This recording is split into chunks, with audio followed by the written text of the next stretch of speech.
Samedi avait lieu la journée mondiale du diabète. En 2016, plus de 3 300 000 Français étaient traités médicalement pour un diabète. C'est quand même 5% de la population. Et le suivi de ces patients doit être très régulier pour éviter déséquilibres et complications. Alors en mars dernier, au début de la crise sanitaire, quand les patients ont été classés comme personnes à risque, certains ont peut-être eu du mal à maintenir la régularité de leur prise en charge.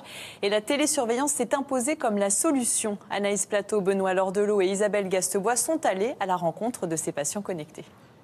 Je fais au curry tandoori là, laisse-le bien revenir. Hein. Non, t'inquiète. C'est l'heure du repas dans la famille Pacmar. Fabrice, le père, souffre d'un diabète héréditaire depuis ses 13 ans. Très difficile à équilibrer, il fait régulièrement des hyper et des hypoglycémies.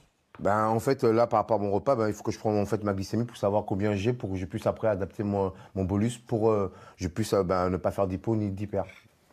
Là, j'ai 1,7 g. Et là, je regarde ma courbe, en fait, sur 24 heures. Le premier confinement a été très compliqué à gérer. Alors, en juillet dernier, son médecin lui a proposé un suivi à distance grâce à une application. Là, je vais sur l'application, je mets synchroniser, il se synchronise, et je suis au courant.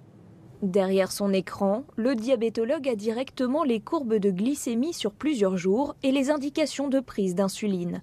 Il a la possibilité de réguler le tout par messagerie instantanée. Pour M. Pacmar, la situation était en fait un grand déséquilibre.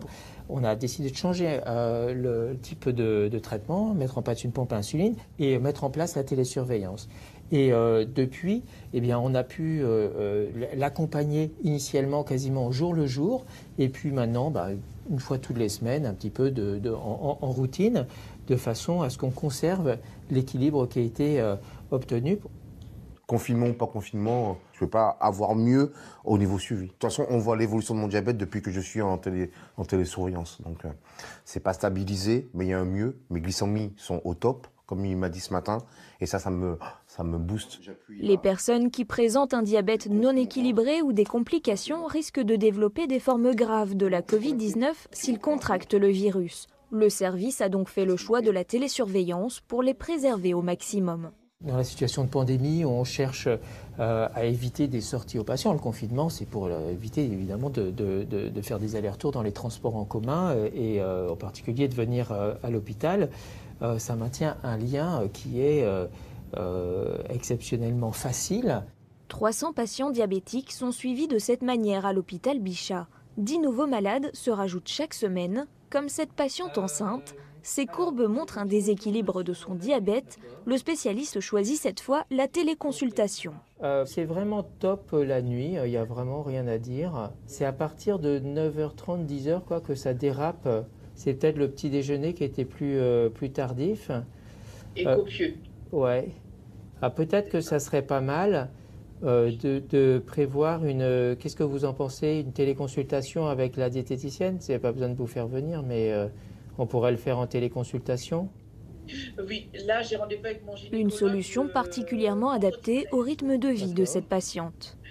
Il y a l'accessibilité, ça rapproche quand même si physiquement on se voit, on n'est pas proche.